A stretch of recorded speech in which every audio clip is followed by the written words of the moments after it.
Okay, fresh back from the East Anglian derby. What a game. For the neutral, brilliant. Had everything. Tackles, goals, changes of who's in the lead. Iain, did you enjoy it as much as us neutrals did? I mean, yeah, as a game goes, it was a good game. As a derby goes, you know, we didn't lose, but you kind of felt empty. Just there was too many what could have beens. I mean, like if Broadhead had scored that first Oh, opportunity where he just cut for the Norwich back line like a hot knife through butter, that would have just sent everybody crazy. But it was a miss. So there we already were on our hands, on our nerves, was on edge, and yeah, I always felt a goal was coming at any point in the game. I didn't feel that we were going to lose the game. It was just, when they got that second goal. And actually, during the game, I didn't really notice anything to suggest they were offside. And people have mentioned it. I went, come on, guys.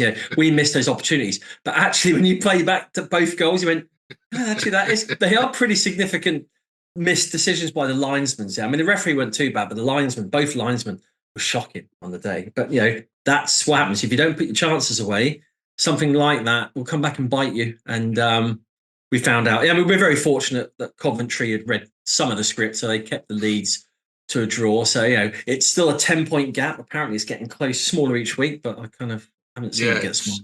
it's not Leeds you have to worry about now. It's Southampton, isn't it? Oh, that's it. Yeah. Yeah, Yeah. They're creeping in. Yeah. yeah.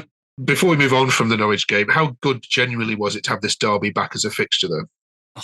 Yeah. Brilliant. I mean, it's great. And yeah, even if you say, well, we want to get promoted and they get relegated, you kind of really still want to have the derby because we don't have one otherwise. We don't have a close team. If it wasn't for Norwich, we'd be probably saying, if we're in the Premier League, we'd be saying, well, maybe it's West Ham. But of course, they wouldn't see it as a derby for them, but it would be for us. So we just don't have it. And that's the same with Norwich. So when people question it's not really a derby, for us, it's our nearest rivalry. Colchester, 15 miles away. Historically, a lot of Colchester fans have also been Ipswich fans, so we haven't really had the rivalry there. Yeah. All right. Like you said, Coventry did you a favour and beat Leeds. Sorry, drew with Leeds. Beg your pardon. And who now become your opponents then this weekend? We know how Leeds are going to play. They haven't changed their style. That's actually some of the criticism that Daniel Fax has been getting. Does McKenna need to change now, given the opposition coming?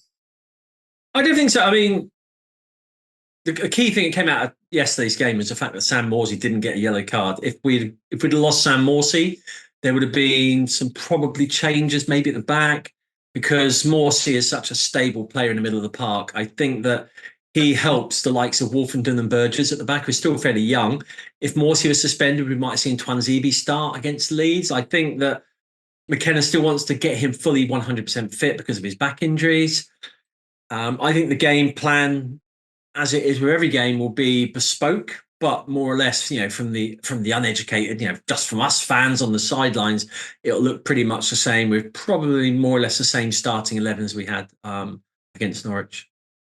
Yeah, when you two met in August, it was it still could be the game of the season. Do you expect the same open game against Leeds as you got when they came to Portman Road?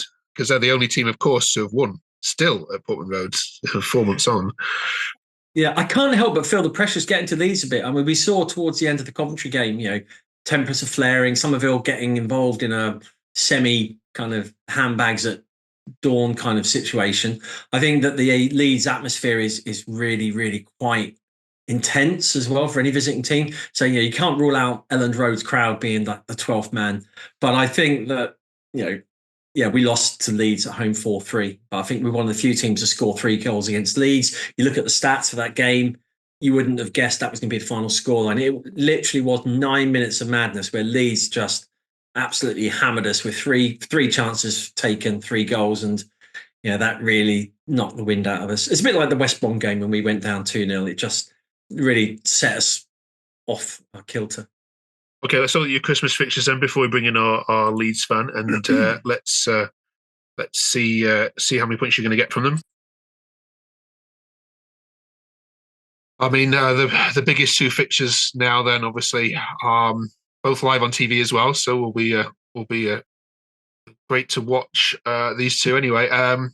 Away to Leeds, which we'll preview in a second, and then of course the big one, home to Leicester on Boxing Day, which I think most of the footballing world will be tuning into. And then some home games against QPR, which won't be easy, and then away at Stoke. How do you see your Christmas running going? Well, I need to get a minimum of 7 points from those. I would like to think that we have the firepower to go to Leeds. If we look at worst case scenario with the loss at Leeds, then we need to be getting at least a win at home, because 2-point average would be ideal. We dropped 2 points in my mind against Norwich this week.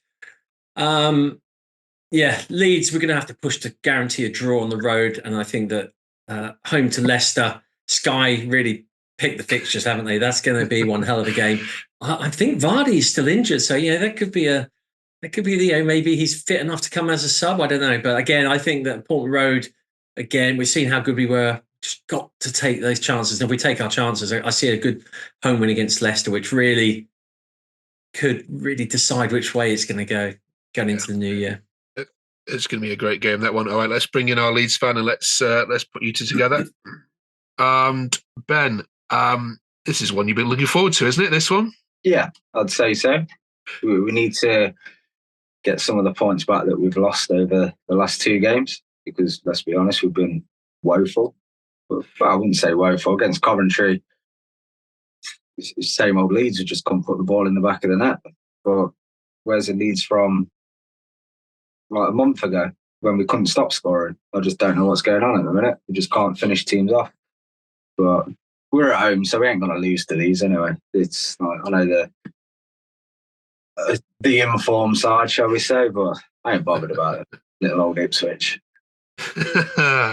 I mean, you must have watched the East Anglian derby in the pub before the Coventry game and thought, well, they dropped points now. Come on, it's Coventry at home. And then it just didn't happen. Every time Ipswich slip up, you just can't capitalise. Yeah, it's just we're our own Achilles heel at the minute. We're just not capitalising on anything, are we? It's like the game against Sunderland, we was woeful. There was just no tooth up front. I mean, credit to Sunderland, they defended very, very well. Bit passive, if you ask me, but I'm a man who likes attacking football, being a Leeds fan. Same Coventry. I don't know what happened. We just couldn't again put the ball in the back of the net. I mean, you look at the stats, you look at all the game and everything. Again, Ruta, is he maybe proving that he isn't that focal point up front? And am I right all along? They should be switched. More than that. Iain, is it a case of if you stop Somerville and stop Ruta, then you stop Leeds? Or is it a bit more complicated than that, do you think? I mean, Leeds come at you from every angle. They got a fantastic front line. That guy is he's the real deal, if you ask me. Fantastic player. Well, I got 2 words for Leeds: Leif Davies. And that guy is going to come back and haunt them, because we got him for £1 million, which when you look back now, absolute daylight robbery. And if the rumours are true about West Ham trying to table a £30 million bid, they could cash in and make money. But yeah, I think you can't cater for the firepower that Leeds have. They can come from any angle. They've got weapons at their disposal, and like Ben said, same with Ipswich, missing absolute gold-plated chances that you would normally put away on any other day. I can only assume it's just maybe the tension of the games and getting to some of the younger players, but it's going to be a good game. Yeah, it could be one of those games where both teams misfire and you end up having the most surprising 0-0 draw. Let's hope it's a bit more entertaining than that. Let's be honest, that ain't going to happen. Yeah, let's get some predictions then. It's second against third. It's unbeaten at home versus only lost 1 away. And of course, it's 2 of the most exciting attacking teams in the division playing each other. So this is not going to be 0-0. Do not say that. If it's 0-0, I'll be really upset. Ben, 4-3 last time. Go on, be brave. No, joking. I reckon we're not going to lose because we're at home. I know that you always have to lose at some stage, but I just can't see it being this game with how important it is. Ipswich are very good going forward, so I think they will at least score. So I'm going to go either 2-1 or a 3-2. Right, nice one. Iain, same to you. I think 2-1 to Ipswich. We've got a key to undoing teams that have got good home form. Watford found that out. We weren't on our best, but we managed to undo it. We've got a really good defensive philosophy on the road. We're still able to kind of counter at pace. And I think it's going to be that transition. Leeds like to attack. That plays into the hands of the Ipswich counter-attack when we're on the road. So let's see how good Leif Davies can get down that left-hand side and bring a few in. And hopefully George Hurst can put a couple in. We'll see. Right. Yeah, I think anyone else to worry about, or is it just Leif Davies? It's a one-man show. He's playing in goal as well. Right, listen, you two, enjoy it. Us neutrals definitely will. It's going to be a classic this one. Thanks so much, both. Cheers. Brilliant. Have a great Christmas. Cheers, you too.